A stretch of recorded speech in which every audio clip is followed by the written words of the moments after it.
Welcome back to another episode of the Experts in Fire podcast. I'm your host, Mike Vennard, and with me today is Randy Mowry. Today's episode is how to install a chimney cap, single flue and multi-flue. In case you missed it, last week we talked about how to measure for a chimney cap. So if you're listening to this one and you haven't listened to last week's, you're going to want to go back. There's a lot of good tidbits, a lot of nuggets of gold inside of that to make sure you measure properly. But this week, we're going to talk about how to install that chimney cap. Let's get into it.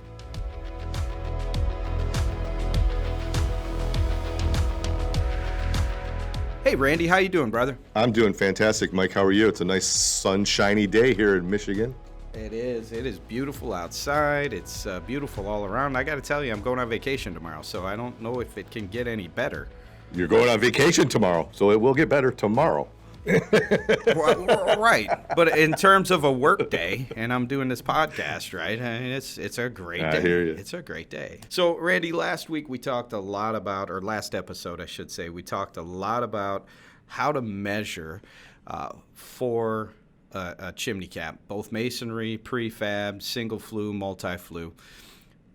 This episode, we're going to go through how to install. I want to encourage everybody, if you haven't listened to the entire episode last week, as we were getting close to the end, Randy brought up a very important nugget in terms of measuring. So make sure you go back and listen all the way to the end. If you have a masonry-style chimney with a clay flue liner sticking up and it's proud, you really need to measure a ways away from that clay liner, and we explained it in that episode, so make sure you go back and listen to the whole thing and before you do call and order something. So today, though, we're going to talk about how to install it, and I got to tell you, it was one of the hardest things to do, to talk about just measuring without talk about installing. It was like it just wanted to roll off the tongue at the same time. Yes.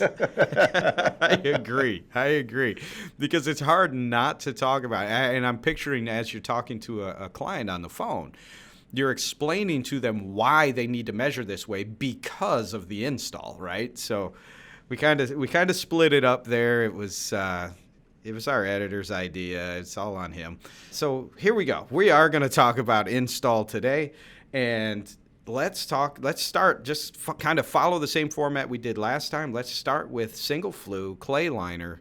I'm on a masonry style chase, and it's proud, so it's sticking above the concrete wash. How do I install? Let's do it. Yeah, we started with masonry in the first episode for measuring.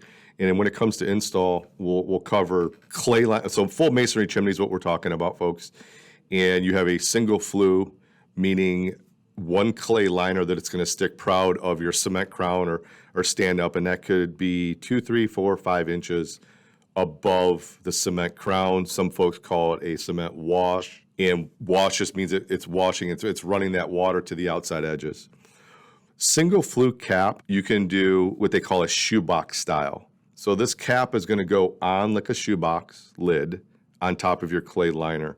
We previously talked about we're going to measure that outside dimension. Let's just say I have an 8-inch by 8-inch clay liner, and I'm going to order an 8-inch by 8-inch single flue chimney cap that's going to go on like a shoebox lid. That cap is going to fit a parameter of sizes, and actually an 8 by 8 will fit everything from a 6 by 6 all the way up to an 8.5 by 8.5. Because it has built-in compression screws on all 4 sides. So what we're doing, Mike, is we're going to put it on, and then we're going to start to draw those screws inward towards the clay liner evenly. Now, we're going to put a little bit of torque to them, but we don't want to over-tighten them because we don't want to break that clay liner. The screws inside of the cap itself have a point to them. So they actually are going to kind of bite into that clay liner a little bit. But you want it on just enough so that you can't lift that cap up off of the clay liner. But we don't want to put too much pressure on it because we don't want to crack it. You know, and with a single flue cap that goes on in this fashion, you know, if a 13 by 13, for example, if your clay liner is 13 by 13, that cap is going to be it's going to fit everything that's an 11-inch all the way up to a 13.5-inch outside dimension. It's going to work in the same manner. So there's quite a few different sizes, and there's some variance there because there's rectangle caps. So folks, if you're listening and yours is 13 by 17, don't worry. There's a cap for that one as well. All I'm going to do is set this thing on top of there then. Let's say I have an 8x8. I'm going to set this on top and then screw in the screws. Any advice on how to screw those compression screws in? Very carefully in terms of, like I said, we don't want to over tighten them. I thought most for of sure, those you're going Randy, to find. I thought for sure you were going to say righty tighty, lefty loosey. I was going to, but okay, and you've given me this lesson before because you've helped me do some stuff as well, and it's pretty much you don't want to do damage to the clay liner, yet you want those points to go in, correct? Correct, you do, and it's not as difficult really as it sounds. It's a very simple installation. You're just going to set it on there like you said, Mike, and you're going to draw those things tight. And as you start to, it's like putting lug nuts on a tire. You want to kind of work your way around on all four sides until you have a nice tight fit, and then just give a little bit of extra so that cap doesn't. And you're going to know because you're not going to be able to pull that cap off. Just a little bit of pressure on that.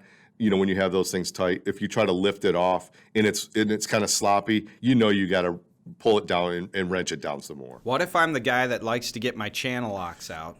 Let's not do that.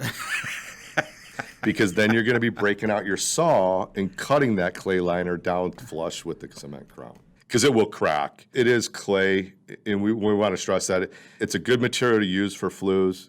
It's a strong material. It has a long life to it, but there's no need to over-tighten the cap itself. When you have those 4 screws and those points in there, it'll dig in and hold in place. I believe the one I put on my parents' house has probably been there for some 15 years or better. I've never had to take it off unless it was cleaning the chimney and put it back on. It's never blown off, and we've had some pretty good storms here in Michigan, so they're not going to come off. You have fire-related questions, and we have answers. You can email us your questions at podcast@woodlanddirect.com or give us a call at 586-221-3638. We would love to be able to answer them right here on the Experts in Fire podcast.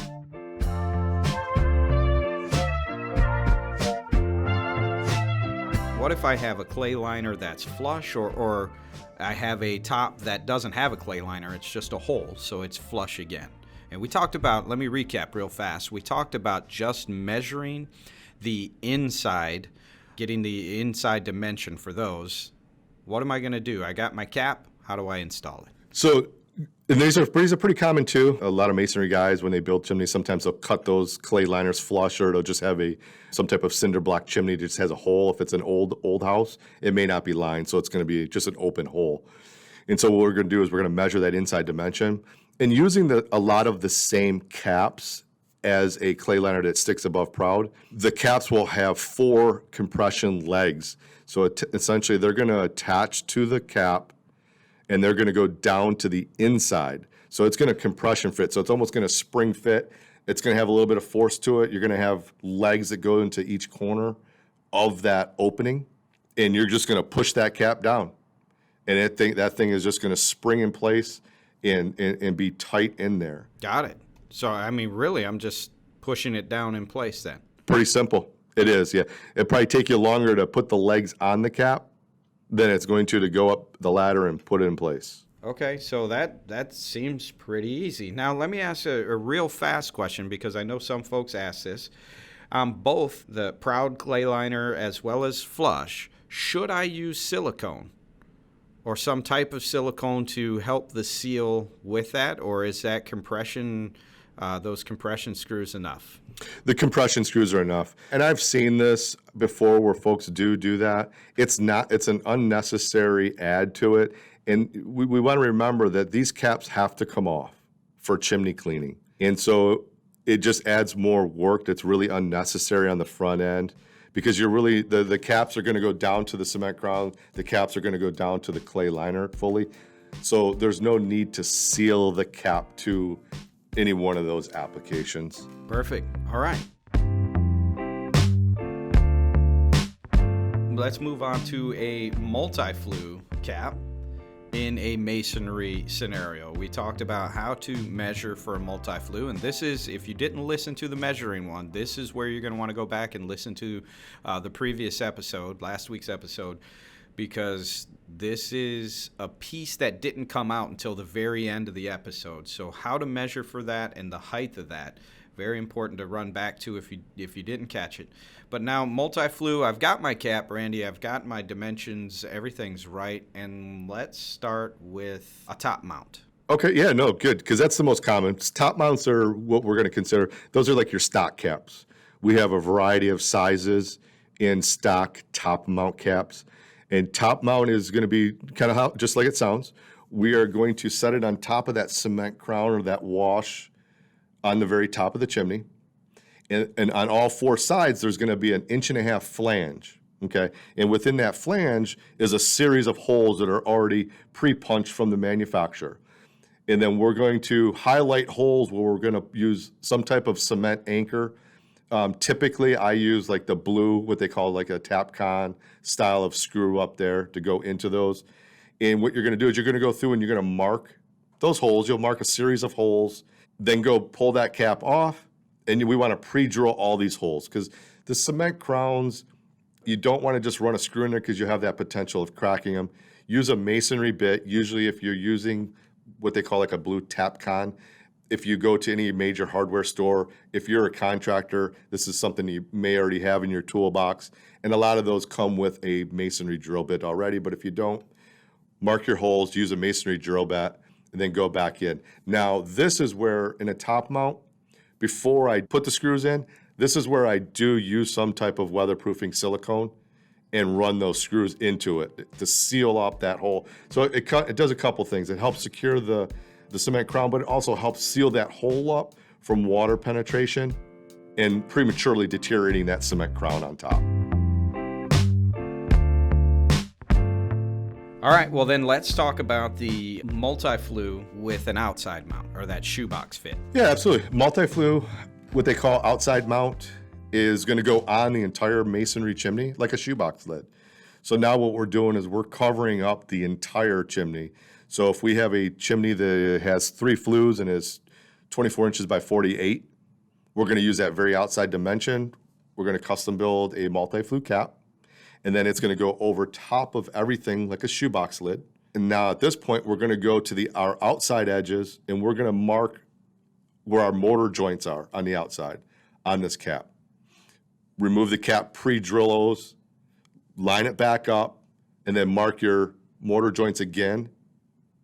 And then you're going to do the same scenario. We're going to get our masonry bit out, pre-drill those holes, and then go through that process again, using some type of Tapcon, silicone, and running those screws in. So the benefit of doing a outside mount versus a top mount in a lot of eyes is you're not drilling all these holes in the top surface, where even though we're siliconing, over time we could get water and prematurely wear out the cement crown more with a top mount versus an outside mount. We're protecting the whole thing.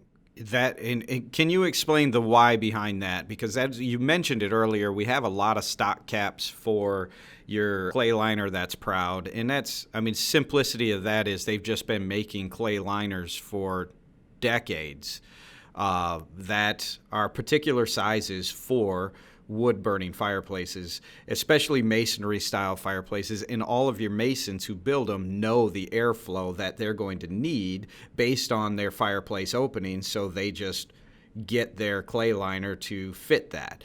So it's pretty common, but that doesn't mean the entire top where the wash is, depending on how many flues especially you have coming out of there, it doesn't mean that there are standard sizes for those. Is that right? Absolutely, because you outside mount multi-flue caps are custom for that exact reason. You may have one builder that built, a subdivision here, and you go a block over and there's another builder, and then all of those chimneys are a different size, just because of the uniqueness of literally every house and their chimney size. We're custom building it for that particular fireplace. So, my friend's fireplace that was some 65 inches by like 24 or whatever it was. His next door neighbor's house was probably half of that.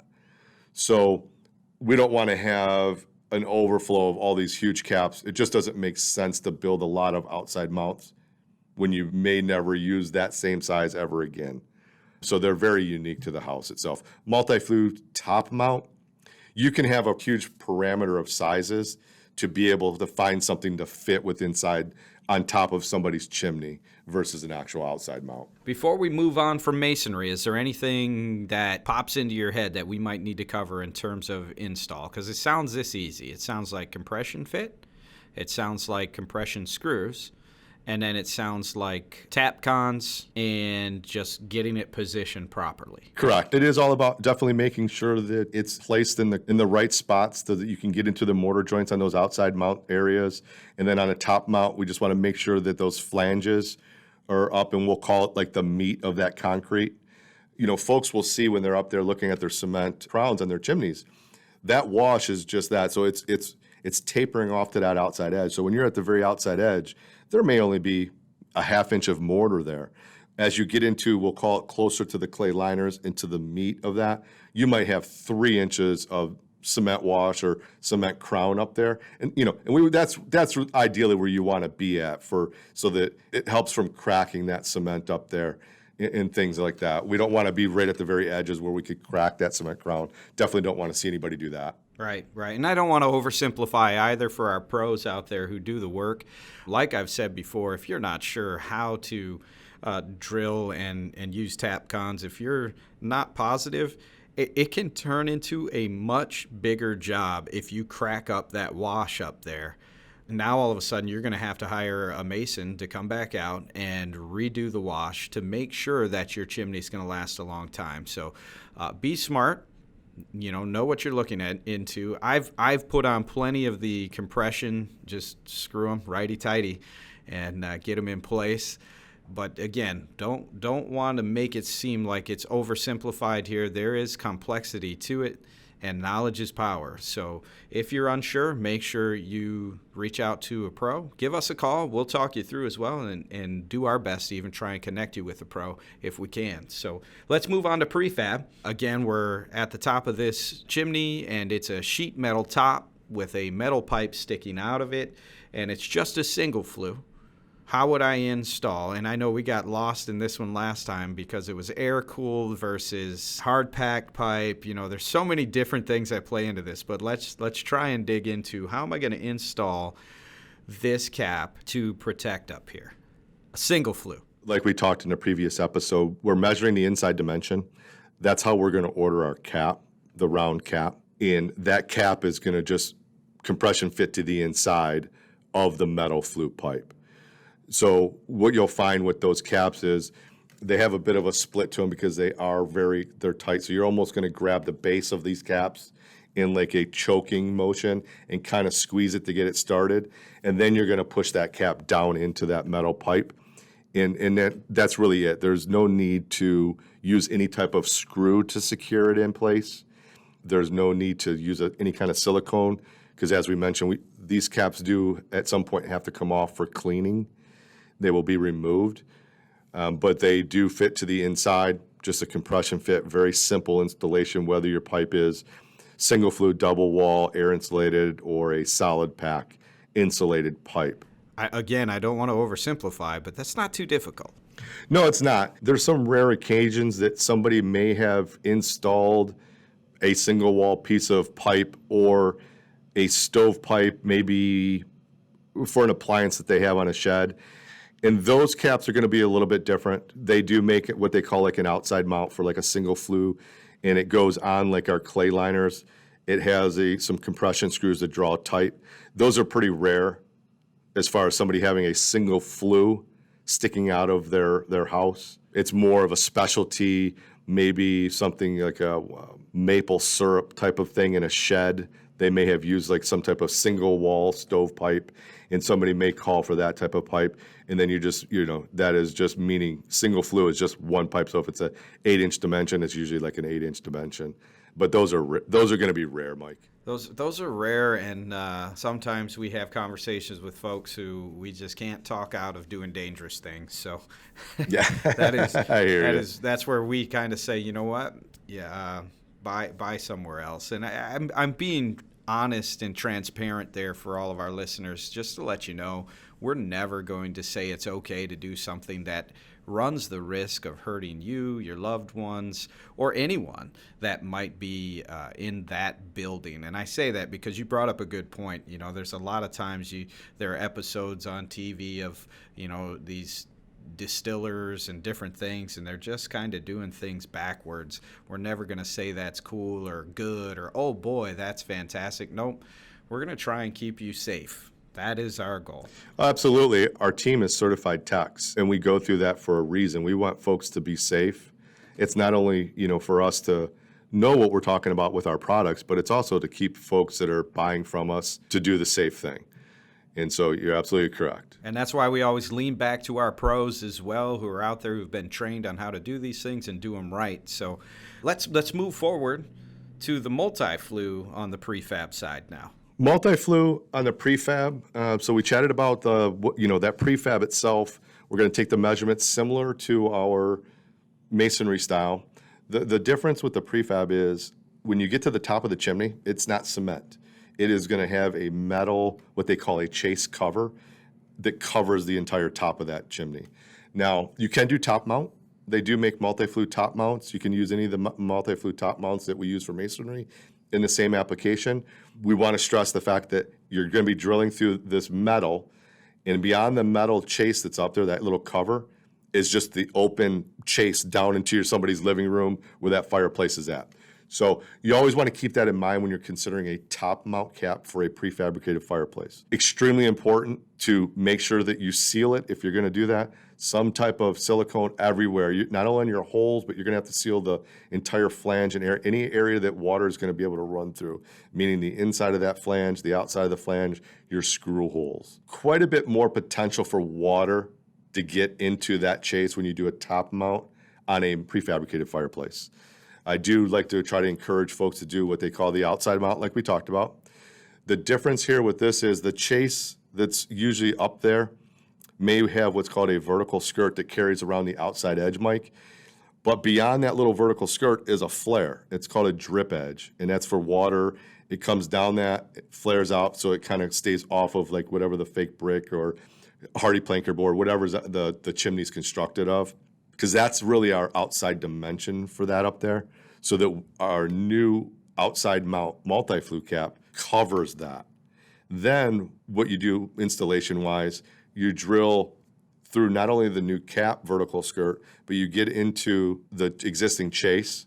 And I still do use like a silicone base when I'm running into that and getting into that. So you're still screwing from the outside edge like our masonry, but you're essentially going through two sections of metal at that point. Much better application with a prefabricated chase than a top mount. Those are as well like masonry chimneys. They're all custom because they're all different sizes.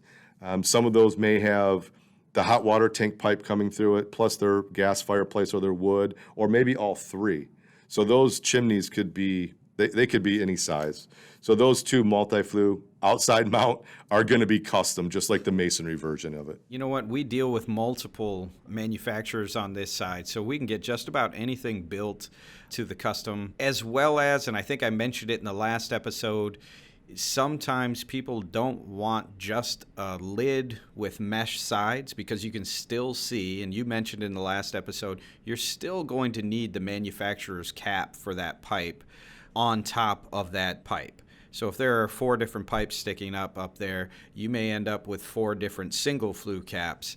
And sometimes it's like, you know what, we just want to cover the whole thing. And we get a lot of calls from folks who are more concerned about the aesthetics. There are tricks to the aesthetics of this thing as well, though. You can't just put a box around it. These things have to be able to breathe. They have to be able to allow exhaust to come out and fresh air to come in. So we can definitely help with that as well.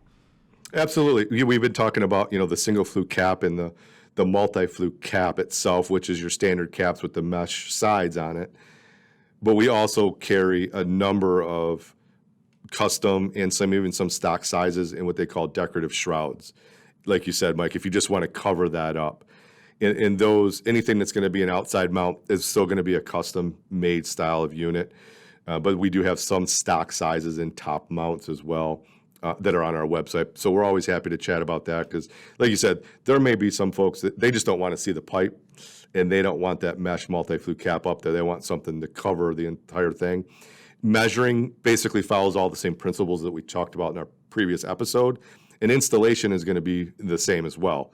It's just more of a decorative piece versus just your standard spark arrestor. Absolutely. Well, Randy, again, thank you. Anything you would want to point out about installing these? No, I don't think so. I think I would just like to step back and kind of reiterate a little bit about those measurements, and we want to leave those stock caps in place for the prefabricated fireplaces especially, or any type of gas appliance that may be in place, because those are on there for a specific reason for those appliances.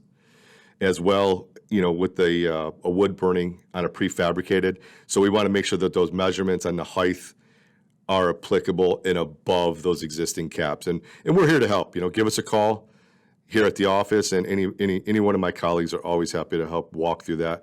Because if we want to help get you up there one time and take all those measurements. Somebody might be afraid of a ladder, and so we don't want to send them up and down that ladder any more than we have to. That's right. And you know what? One thing that they could do that would help a ton before they even get the ladder out, if you have the manual, especially if you have a black box and it's not just a full masonry different, but if you have a wood burning box or even a direct vent box that has that kind of black sheet metal to it, then there should be a manual for what you have, and that's going to open up a whole new world as well. If you don't want to read the whole thing, give us a call. We'll definitely help walk through that with you so that you know which cap to get. And Randy, we talked about it last time. Anytime you're looking to put a cap on top of a pipe, a metal pipe, there are nuances to it that are manufacturer specific. So you want to be very careful and make sure that we're doing the right thing to keep you, your family, your home, your cabin, your, whatever it may be, safe. So give us a call. Well, and with that, what a way to end right there. Randy, thank you so much for joining us again for another episode, man. Couldn't do it without you. Appreciate you, brother. My pleasure. Thank you, Mike.